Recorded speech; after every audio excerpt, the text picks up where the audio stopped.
La crianza del toro de Lidia es un proceso que con el paso del tiempo se ha ido perfeccionando en todos sus aspectos. Antiguamente, y hasta finales del siglo XIX, el campo bravo era mucho más salvaje. Las ganaderías ocupaban grandes extensiones en las que había escaso control y organización. Hoy la situación ha cambiado completamente. Las fincas ganaderas son explotaciones complejas y organizadas, tanto desde el punto de vista de su configuración física como del trabajo que en ellas se realiza. Paralelamente, el toro ha abandonado en beneficio de la agricultura muchos de sus antiguos feudos en zonas de vega y campiña y se ha trasladado a dehesas y tierras altas, menos ricas, pero propicias para la ganadería extensiva.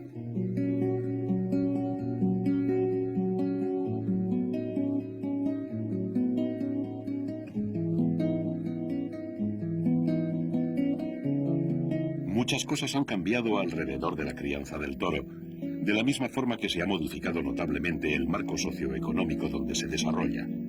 Pero la esencia y el sentido tradicional de esta actividad se mantienen inalterables en numerosos aspectos. El cortijo es el edificio más representativo del campo ganadero, exponente de una arquitectura popular que tiene en Andalucía su más bello referente. En su origen posee una doble finalidad práctica, como casa agrícola y como baluarte defensivo en un tiempo en el que los ataques de partidas armadas eran muy frecuentes. Por ello tienen un único portalón de acceso al interior, donde es habitual encontrar pequeñas campanas cuya finalidad era dar aviso o alarma ante alguna emergencia. Esta configuración, incluido el amplio patio interior, es bastante similar al de un pequeño fortín rural. Aparte de su funcionalidad, los cortijos, como estos de Ruchena y La Ruiza, tienen un indudable valor estético, que se manifiesta en numerosos detalles ornamentales.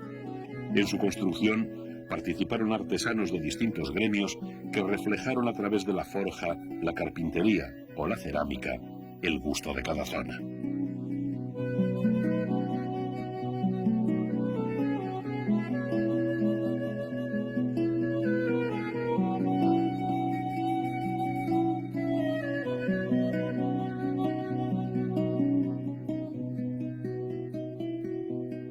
La Ruiza, el caserío de La Ruiza, porque La Ruiza existía antes, lo fabrica, lo hace, lo construye don Armando Soto a finales del siglo pasado. Don Armando Soto era un arquitecto andaluz que hizo unos cortijos, tenían fama de ser los más bonitos de Andalucía. Ahí queda como muestra la cascajera o el hornillo, y este además lo hizo para vivir él, con lo cual probablemente se esmeraría muchísimo y realmente construyó pues una maravilla de cortijo y de casa en la cual pues vivo yo y para mí es un paraíso, ¿no? No tiene comparación con nada en el mundo entero. El ganadero lo que hace es heredar una tradición. Esto es por llamarlo de alguna manera, un producto artesanal. El toro se hace artesanalmente, no se hace como quien fabrica otro tipo de animales o de cosas. Por tanto, se deben de guardar las tradiciones 100% en todo, en alimentación, en selección, porque nuestros antecesores eran grandiosos ganaderos y hay que seguir sus consejos para que la ganadería siga como era hace 20 o 30 o 40 años, que yo considero que estaba en un gran momento y un gran esplendor, ¿no? Un excelente ejemplo del esplendor de tiempos pasados es el cortijo Juan Gómez, donde pastaron durante décadas los toros Murube y Urquijo. Situado en la localidad sevillana de Los Palacios, puede considerarse como arquetipo clásico de cortijo andaluz. La casa, comprada junto a la vacada por la familia Urquijo en 1917, alberga entre sus muros una parte sustancial de la historia del toreo, no solo por lo que ha representado esta importantísima ganadería, sino también por su magnífico museo taurino. Este fue creado por el desaparecido Carlos Urquijo, último de los ganaderos de la familia, que recopiló multitud de detalles y retazos históricos esparcidos por las paredes, cajones y desvanes del cortijo.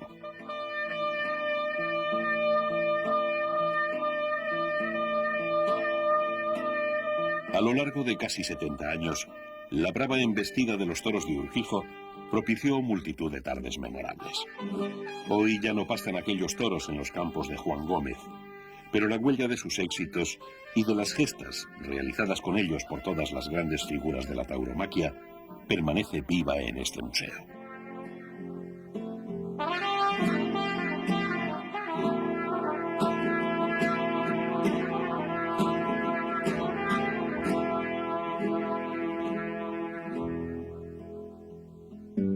De la luminosidad andaluza pasamos a la elegante sobriedad salmantina, representada por una de las casas de más solera del Campo Charro, como es Terrubias, solar de la ganadería de Sánchez Covaleda.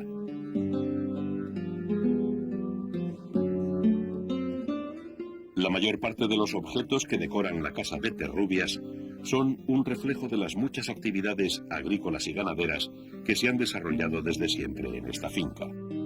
Han sido conservados por la familia como recuerdo de un modo de vida y trabajo tradicionales que ya forman parte del pasado. Pilar Majeroni Sánchez Covaleda es la representante actual de esta clásica familia ganadera. Ella nos explica la historia y el carácter de esta casa. La hizo mi abuelo para regalársela a mi abuela a principios de siglo, y hacia el año 12 o 14. Y bueno, pues es una casa muy grande, entonces era la vida muy distinta de la que se tiene hoy día. Vivían todo el año en el campo mis abuelos con sus hijos y luego pues iban a Salamanca pues en Navidad y en Semana Santa y a ferias. El resto del año se vivía aquí. Y bueno, pues era una casa que mi abuelo le hizo con todo el gusto.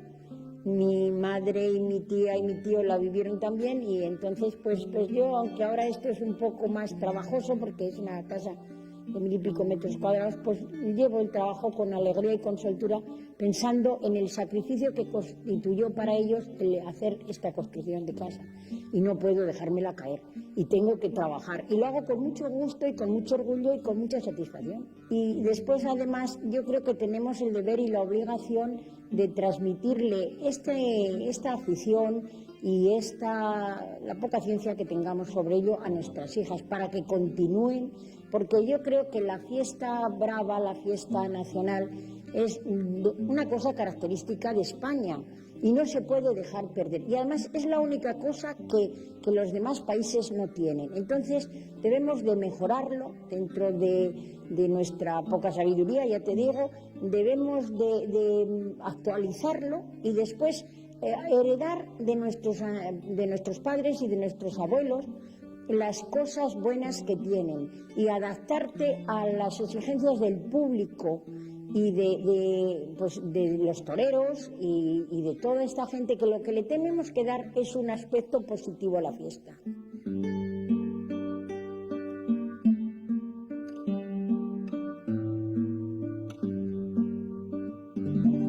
La cría del toro bravo, por encima de otras consideraciones, es para muchas familias ganaderas una gran pasión compartida por todos sus miembros. Que yo solo tenga la ganadería no quiere decir que todos, sobrinos, hijos por supuesto, pero sobrinos no estén todos alrededor del mismo tema, ¿no? Y todos no porque tomen esto de una manera más o menos ligera, sino porque todos conscientes de que la ganadería es un tema muy importante, quieren participar de alguna manera en ella. Todos sienten, cuando se lidia una corrida, la sienten como propia y todo el mundo la sigue y se muestra parte de ella como si realmente se estuviera jugando algo. Eso es muy fundamental porque también te obliga a algo, saber que que bueno, que has heredado algo, una tradición y que tiene que transmitir, hombre, es ciertamente importante, ¿no?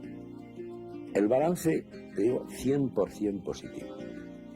O sea, lo que a mí me ha dado el Toro Bravo de satisfacciones, sobre todo dentro de la casa, no lo hubiera conseguido nunca en ningún sitio. Lo que a mí me ha dado el Toro Bravo de integración familiar, no me lo hubiera dado nadie. Te he dicho antes que todos están aquí, hijos, sobrinos, nietos, etc. No me lo hubiera dado nada ni nadie. Por lo tanto, al Toro Bravo, 100% agradecimiento.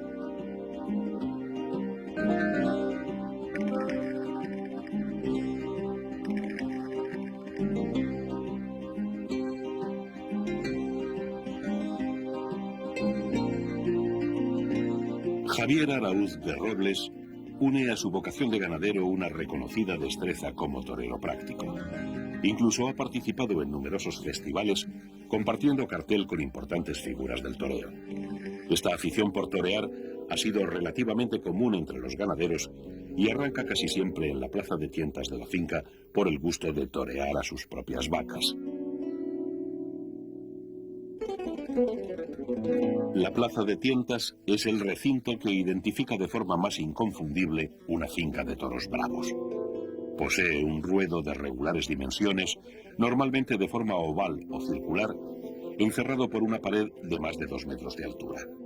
En su interior hay varios burladeros que sirven de protección a las personas que participan en la tienda. Asimismo, tiene palcos o pequeños tendidos donde se sientan el ganadero y los invitados para presenciar la faena. Por fuera, la plaza de tientas tiene puertas de acceso a cuartos interiores y cuadras anejas para los caballos de tentar. Aunque la plaza es lo más llamativo, los corrales y chiqueros contiguos a ella tienen la misma importancia, pues resultan fundamentales para poder manejar al ganado con soltura en muchos de los trabajos que se realizan en la ganadería.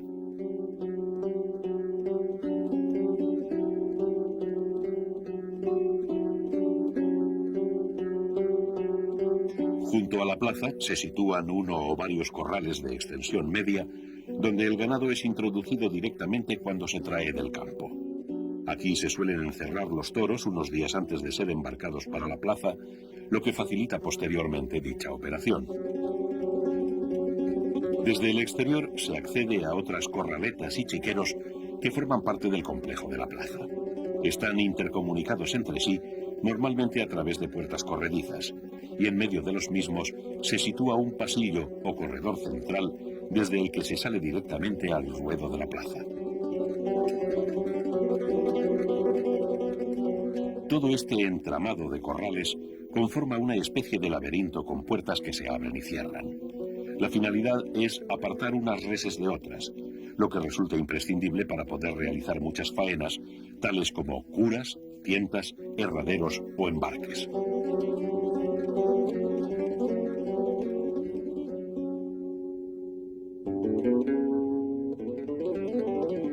En un extremo de los corrales está el embarcadero, que es un pasillo más estrecho en forma de rampa, donde existe una báscula para el pesaje de los toros y en cuya boca exterior se sitúa el camión para transportar el ganado.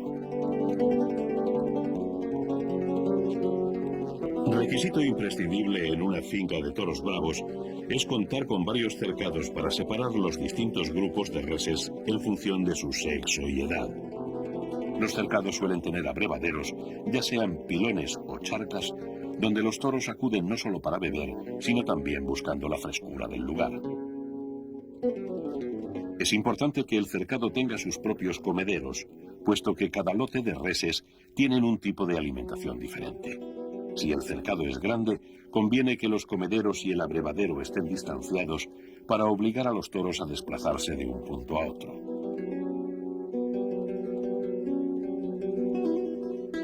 Al pienso de los toros acuden con frecuencia las palomas, como ocurre en esta finca de Luis Albarrán, uno de los jóvenes miembros de la familia extremeña con más solera en la cría del toro bravo. La familia nuestra es una familia muy ligada al toro desde primero del siglo. Del año 5 de este siglo ya don Manuel Albarrán, antepasado nuestro, pues era ganadero, ¿no? Y a partir de ahí, pues mi tía Arcadio, mi padre, en fin, que es un apellido que llevamos siempre en esto del toro, pues desde primero del siglo prácticamente. También tengo antecedentes por la parte de mi madre, ¿no? La familia Marzal, pues también tuvo ganadería en los años 40, por ahí, ¿no? Nosotros pues nos estamos dedicando a esto, nosotros tenemos carrera, en fin, hemos estudiado y tal, pero nos hemos dedicado a esto por afición, fundamentalmente porque es una cosa que nos apasiona, tanto a mi hermano Alfonso como a mí, y bueno, intentamos luchar por esto y sacar el encaste de Urquijo, ¿no? El puro Murube, sacarlo para adelante y que saque la clase que tiene esto que lleva dentro y que con el futuro pues sea una ganadería que tenga algo que decir, ¿no? En el momento actual del toro, ¿no?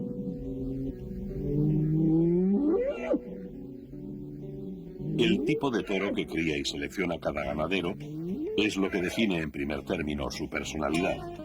Pero además hay multitud de pequeños detalles que singularizan a una ganadería. Por ejemplo, todas las entradas a las fincas de los Sánchez Covaleda tienen estos originales postes en forma cónica que resultan inconfundibles. Los caminos de acceso a las fincas ganaderas deben estar bien aislados para evitar que alguna res salte, creando el consiguiente peligro. Las cercas suelen ser de estacas con alambre o bien de piedra. Estas son más sólidas y bonitas, pero levantarlas requiere un trabajo artesanal que resulta difícil y costoso. Todos estos elementos permiten adecuar para el uso ganadero un entorno excepcional como es la dehesa. Creo que la dehesa es un hábitat incomparable hoy. Vamos, en Salamanca y al menos en la zona norte de Cáceres es imprescindible. Es una cosa que se debía de cuidar, pero ya no en España, sino desde el mercado común. Es una cosa especial. Lo que cae de la encina, las hojarascas y las hojas secas y demás, crean una riqueza orgánica en el suelo que produce mucha más cantidad de hierba. No hablemos luego ya del fruto de la encina, que lo aprovecha toda la raza de ganado. Al que más le va es a los cerdos y a los proveedores de esos buenísimos jamones y demás embutidos, al cerdo ibérico. Pero también lo comen las vacas y se ponen muy gordas y muy buenas. Y también lo comen las ovejas y lo comen hasta las palomas torcaces, desgraciadamente, que comen demasiadas. Una ganadería sin una base de labor es un poco... Tienes que depender mucho de forrajes, de piensos y demás. Nosotros aquí sembramos trigo, sembramos avenas muchas, sembramos algo de cebada, es decir, producimos piensos para nosotros, producimos cereales para nosotros. Producimos paja, tenemos la seguridad de tener una paja que es un elemento fundamental en cualquier explotación ganadera. El tener una base agrícola que te proporcione y te asegure una producción de forrajes y de concentrados, de elementos concentrados. Por eso, en nuestras fincas ya no solo están las vacas de casta, habrás visto que tenemos ovejas, que tenemos cochinos ibéricos, y siempre procuramos tener ganado autóctono, que yo creo que es el ganado importante de la explotación, ese ganado que ha fomentado el transcurso de los años, de los siglos, y que se ha esculpido más bien con arreglo a las características climáticas del terreno en que vive. Una de las razas autóctonas más representativas de la dehesa es el morucho salmantino, que produce una carne de gran calidad. En el hábitat del toro bravo conviven otros vacunos, también mansos como el morucho, pero que son una pieza clave para el manejo de las reses de casta. Se trata de los cabestros. Los cabestros son grandes bueyes domados y entrenados en las ganaderías bravas para mover los toros y conducirlos de un lugar a otro, cosa que sin ellos resultaría complicado cuando no imposible. Normalmente se trata de machos castrados que poseen un carácter dócil y manejable y con los cuales se trabaja en grupo, formando así lo que se llama una parada de cabestros, que consta por lo general de 6 a 8 bueyes.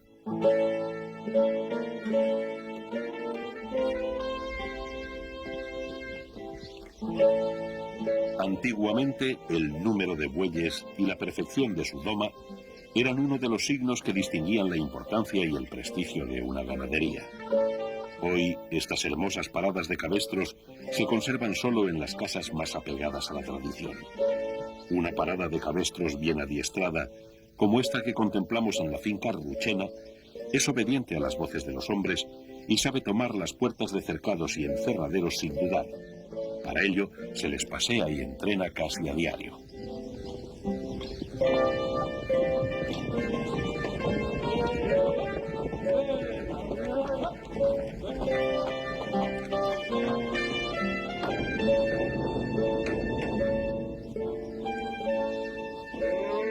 Habitualmente los ganaderos tienen un hierro específico para los caballos y las reses mansas, con el cual se marca también a los bueyes cuando aún no han cumplido un año de edad, tal como reflejan estas imágenes.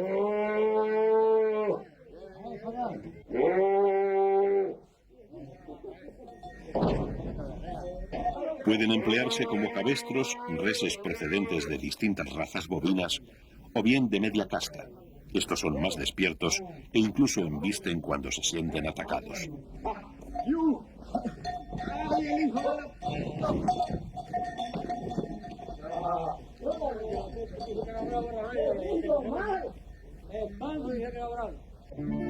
Los bueyes y el ganado bravo están habituados a convivir en el campo durante toda su existencia y suelen llevarse bien, aunque el buey siempre guarda cierto respeto a los bravos.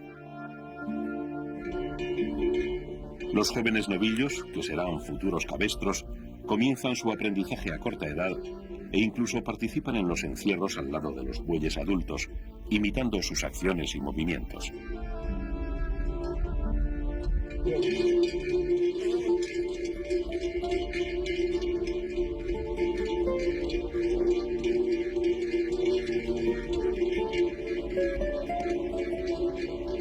El campaneo de los cencerros es un sonido característico en las tierras del toro bravo. Anuncia dónde se encuentra el ganado, si está quieto o parado y a qué velocidad se desplaza. Desde el punto de vista morfológico, los cabestros tienen aspectos muy llamativos. Uno de ellos es la gran longitud de sus cuernos, que llevan las puntas cortadas para evitar posibles percances.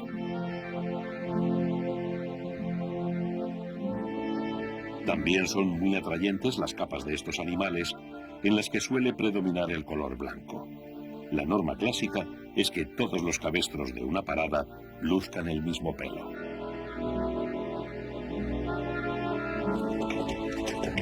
Pero la belleza de los cabestros se aprecia en toda su dimensión cuando se les ve en acción desarrollando su trabajo cotidiano junto al hombre, al caballo y al toro en la dehesa. Para ello nos hemos trasladado a Portugal, país donde se ha mantenido con más cariño y perfección el clasicismo en las faenas del campo bravo. Concretamente nos encontramos en la finca Pedro Gao de Antonio Veiga Teixeira, una de esas casas con abolengo donde se guarda hace más de un siglo toda la especial liturgia que rodea al toro de lidia y al caballo.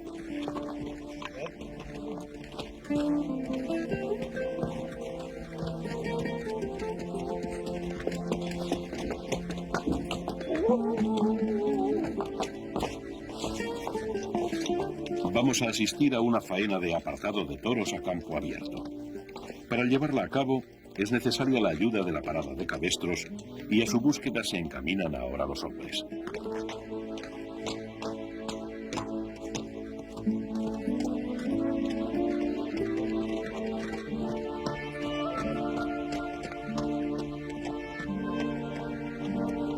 Los bueyes pastan en un cerrado destinado en exclusiva a ellos, donde llegan los jinetes con la garrocha al hombro para recogerlos. Nada más oír sus voces, los mansos se levantan y emprenden la marcha parsimoniosamente.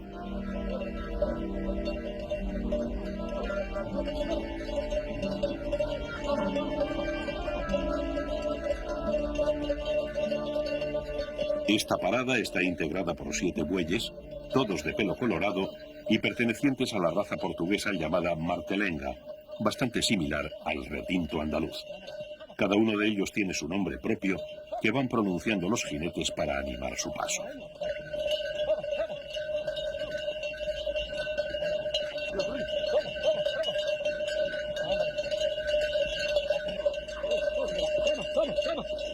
El jinete de cabeza señala el rumbo que sigue todo el grupo y abre las cancelas que va encontrando en el recorrido. Va montado en un magnífico caballo de raza lusitana, al igual que sus compañeros, quienes aguantan por detrás a los bueyes, algo inquietos y remolones por la presencia de nuestras cámaras.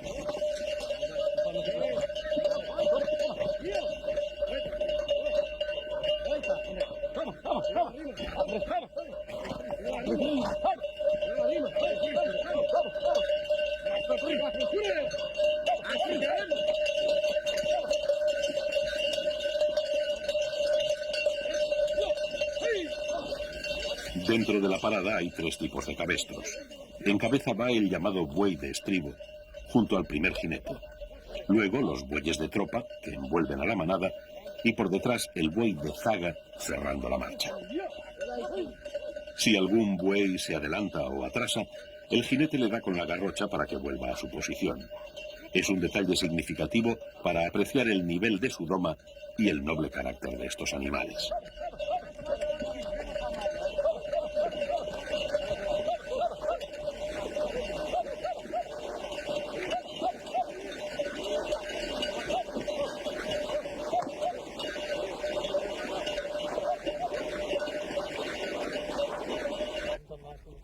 Los hombres han dejado los cabestros en la orilla del lago, que luego tendrán que atravesar, y se internan en la espesura de la dehesa en busca de los toros. Estos extrañan la presencia humana y no tardan en buscar la huida a todo galope, obligando a que las cabalgaduras se empleen a fondo para agruparlos.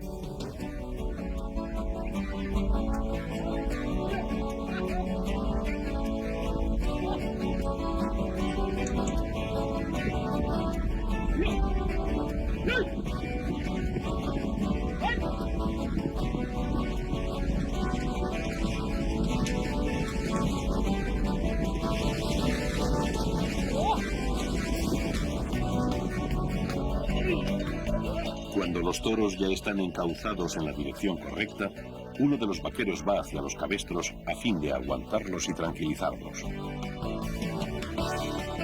Entretanto, los otros 2 hombres van rodeando los toros despacio y a cierta distancia, con la intención de separar de la camada a varios de ellos. Los bueyes servirán de señuelo a los bravos y permanecen inmóviles en su sitio. De inmediato un jinete se introduce entre el grupo de toros y corta hábilmente la arrancada de alguno en dirección al agua, mientras el resto se aleja en sentido contrario.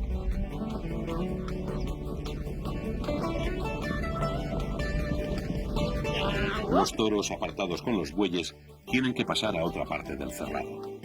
Uno de ellos, el más nervioso, se marcha por sí solo. Los otros son empujados por las voces de los hombres y el movimiento de los cabestros hasta meterse dentro del agua.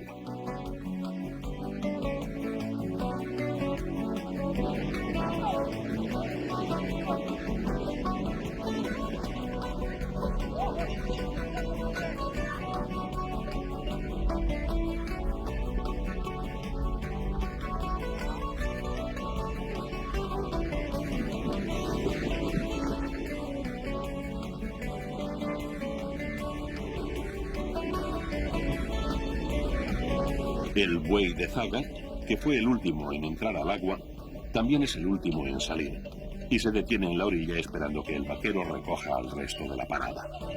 Una vez reunidos, los nobles bueyes se alejan hacia su cerrado, obedeciendo las órdenes de los jinetes.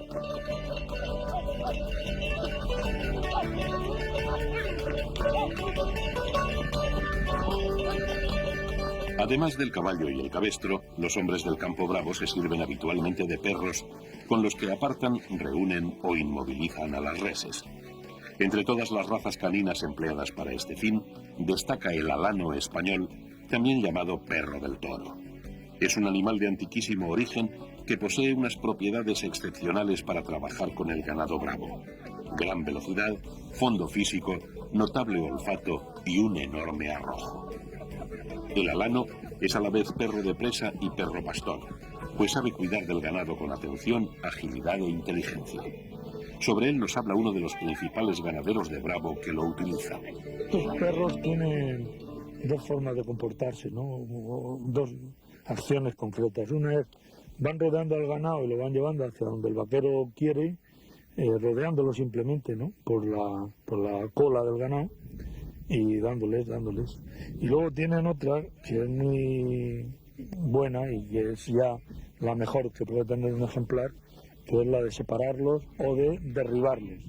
O separan los toros cuando se pelean, o las vacas si tienen lucha, o bien lo derriban, le agarran del rabo, hacen presa en el rabo, nunca en el hocico. Del hocico ellos procuran evadirse y más bien hacen un pase que otra cosa. y en el rabo los tiran. Cuando la vaca intenta darle con estos tubos, ellos cambian violentamente de posición y la vaca o el becerro o la becerra caen al suelo y luego los retienen allí hasta que el vaquero lo ordena o el vaquero aparece para hacerle una lazada al ganado. Y es un animal que lo lleva dentro, es un instintivo. Y los buenos ejemplares funcionan en todos los aspectos. El alano español alcanzó gran celebridad en la Edad Media por la fuerza de sus mandíbulas y su coraje para la caza y el acoso. Pero en el trato con el ser humano es un animal dócil y noble como pocos. Tras un largo periodo de apogeo, a mediados del siglo XIX el uso del alano empezó a decaer por diversas causas, pero afortunadamente, y gracias a la reciente labor de unos pocos entusiastas de esta raza, se ha vuelto a reimplantar en varias ganaderías bravas, donde de nuevo es compañero de vaqueros y mayorales. Una ganadería no la lleva solo el ganadero, que es el que la tendría que llevar en un principio, sino que la forma un conjunto de un equipo de gente en el que está el mayoral, en el que está un ahijador, en el que está un novillero, en el que están luego el resto de los vaqueros. El novillero es el que se ocupa de los novillos, el ahijador es el que conoce perfectamente los becerros en cuanto nacen, y aunque hayan pasado 2 años por ellos, saben que el becerro fulano es hijo de la vaca citana, simplemente porque lo vea por detrás. Y eso es fundamental, tener una gente buena, que te acompañe y que forme un equipo importante. Es como las cosas pueden funcionar. En efecto, los hombres del campo son un valor sustancial en la ganadería. Conocen al toro mejor que nadie y lo cuidan desde que apenas es un becerro recién nacido. Acompañamos en esta ocasión a Telesforo, en la ganadería Sepúlveda, quien en uno de sus paseos por la dehesa ha encontrado a un pequeño recental con apenas 3 días de vida, durmiendo profundamente en un rincón y bastante alejado de la madre. Esta marchó a pastar con otras vacas, pero el día de otoño está gris y amenaza temporal, así que Telesforo despierta al becerro para que se vaya con la vaca antes de que acabe perdiéndose. Al principio el becerro aún está dormido, pero pronto despierta su instinto bravo y embiste a sus visitantes a pesar de la escasa fuerza que tienen sus débiles patas.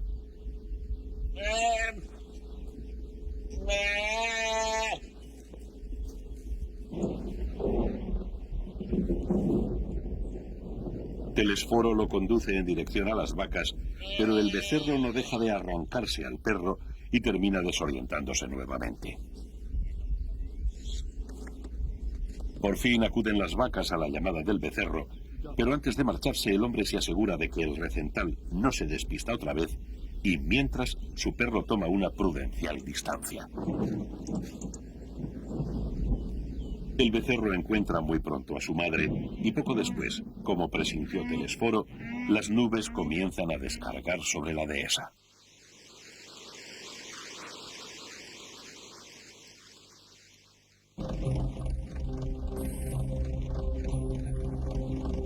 Cambiamos de escenario y de estación y llegamos a la finca pacense de los Guateles en una cálida mañana del mes de julio. Es el momento de repartir el pienso a los novillos, una tarea que a diario realiza el vaquero y el mayoral de la casa, cargo que aquí desempeña desde hace años Antonio Carnerero.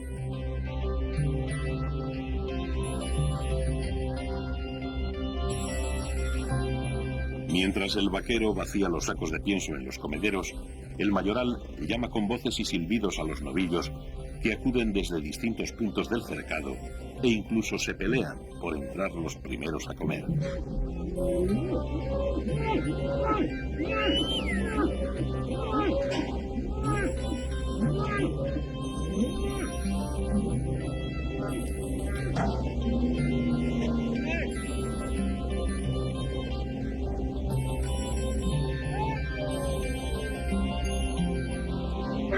Los hombres distribuyen el pienso de manera uniforme en todos los comederos, andando tranquilamente junto a los novillos sin que estos se alteren lo más mínimo. Están acostumbrados a encontrarse todos los días para el almuerzo a esta misma hora y en el mismo lugar.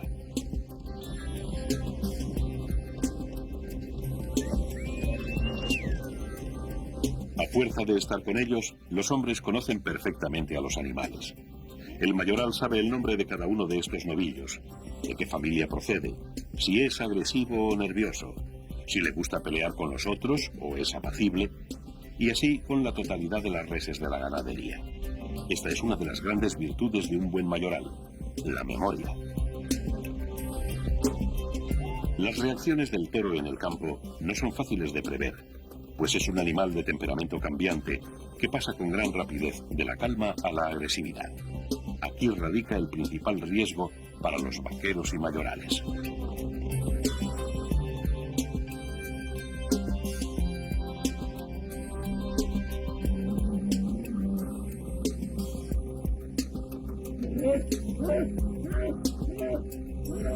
Al tiempo que reparten el pienso, los hombres deben estar atentos a una posible arrancada o a cualquier encontronazo brusco de las reses, no solo por su propia integridad física, sino por las lesiones o cornadas que los animales se pueden provocar entre sí y cuyo remedio es una parte más de su trabajo.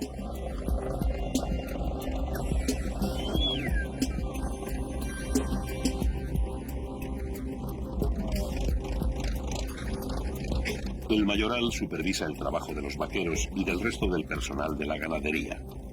Se encarga de organizar las faenas, como tientas, herraderos, embarques, traslados de ganado, etc. Es una persona que debe reunir 3 cualidades básicas: dedicación, conocimiento y vocación. Esto último es esencial. El mayoral tiene que sentir la ganadería y llevarla dentro. Si no es un apasionado de su trabajo, es difícil estar las 24 horas del día pendiente de los toros. No es exagerado decir que sin un buen mayoral, una ganadería no puede funcionar. El oficio de mayoral no puede improvisarse de la noche al día.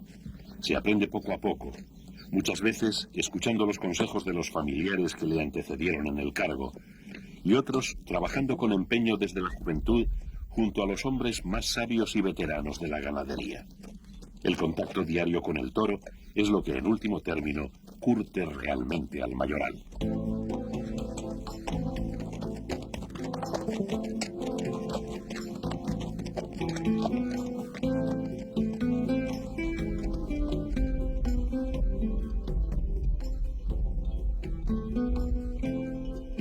Además de las cualidades mencionadas, el mayoral es un experto jinete, no solo en lo que se refiere al manejo del caballo, sino más concretamente a la forma de desenvolverse con él entre los toros. Nuestro hombre sabe que al toro se le anda despacio y con suavidad. Cuanto más nervioso esté aquel, más temple imprimirá el jinete a su montura. Así podemos ver cómo los toros que corren terminan calmándose.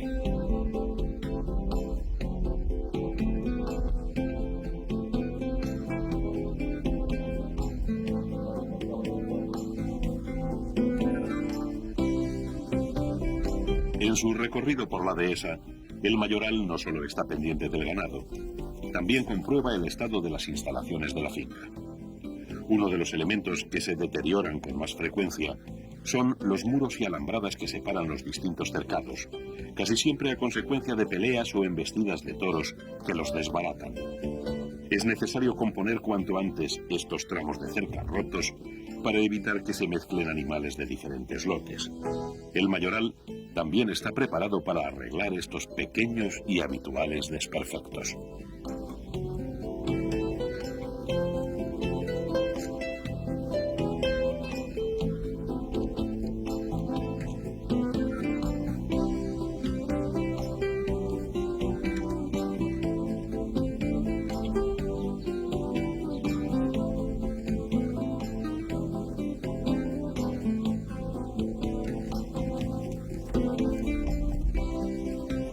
Pasando de unos cercados a otros, el mayoral llega donde se encuentran los toros de 4 años.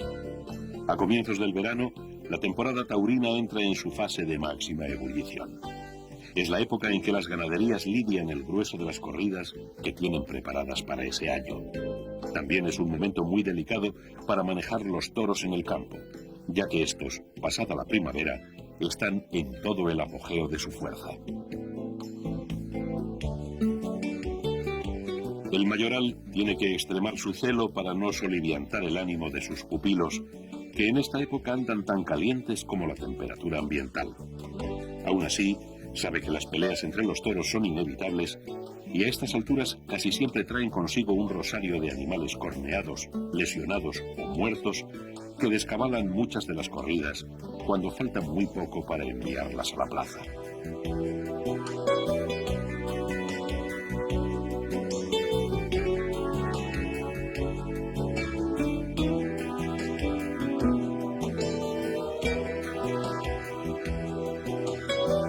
Para prevenir en lo posible estos enfrentamientos, los hombres separan a los toros más peleones, lo que de inmediato repercute en la tranquilidad del resto del grupo.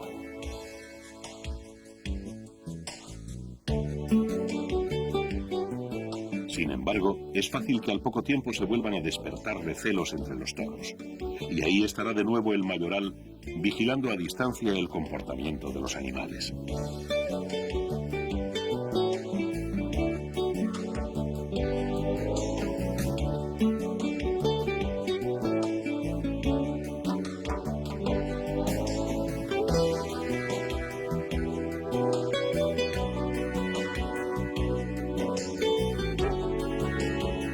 En el verano, cuando los campos de la dehesa están agostados, los toros buscan la frescura de las charcas para solazarse. Les gusta meter las pezuñas dentro del agua y juguetear en la orilla. Bajan allí a determinadas horas del día y el resto del tiempo permanecen a la sombra de las encinas. El mayoral conoce estas costumbres de los toros, sus lugares favoritos e incluso sus manías. Por algo en Andalucía se le denomina conocedor. El mayoral también es el encargado de acompañar a los toros hasta la plaza y asistir a su lidia. Esa experiencia, acumulada en la dehesa y en el ruedo, le permite hacer en ocasiones apuestas sobre el juego de los toros. Aunque es un terreno muy resbaladizo, a la gente del campo no le gustan los toros revoltosos, sino aquellos tranquilos y reposados que son los que suelen sacar más bravura en la plaza.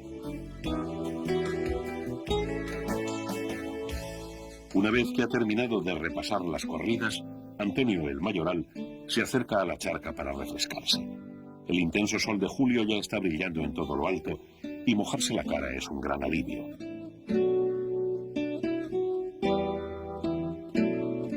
Los toros que aún están en la otra orilla del agua lo miran con sorpresa. Es hora de regresar al cortijo. Así concluye la mañana de trabajo que empezó al levantarse el sol y que continuará a media tarde cuando el calor haya bajado. De esta manera, compartiendo el mismo hábitat que el toro y viviendo al ritmo que marcan los ciclos naturales de su crianza, trabajan los hombres del campo bravo.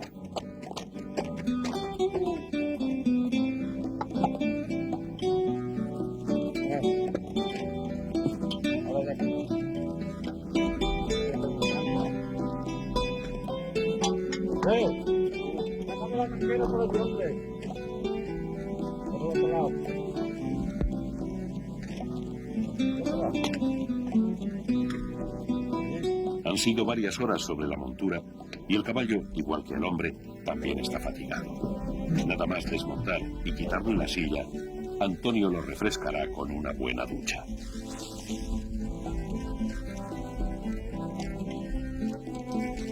En el campo ganadero, la compenetración del jinete con su montura es total. La dureza y el peligro de la brega con los toros crea entre el hombre y el animal un vínculo muy estrecho que permanece siempre entre ambos y que no se da en otras actividades humanas. Junto con el toro, el caballo en libertad es el mejor canto a la belleza del campo bravo.